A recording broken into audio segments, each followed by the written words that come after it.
Pinaalala po natin ang ating mga kwalipikadong benepisyaryo na makipag-ugnayan sa inyong mga lokal na pamahalaan upang agad na makuha ang 10,000 pisong tulong pinansyal.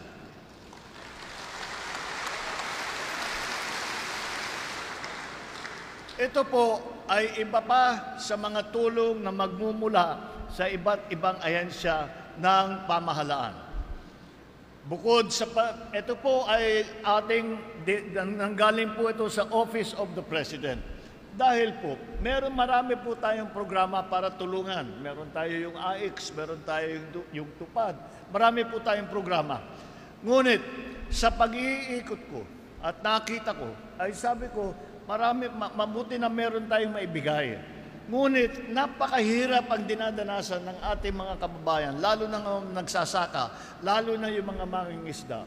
Ay sabi ko, meron naman tayong pondo dito sa Office of the President.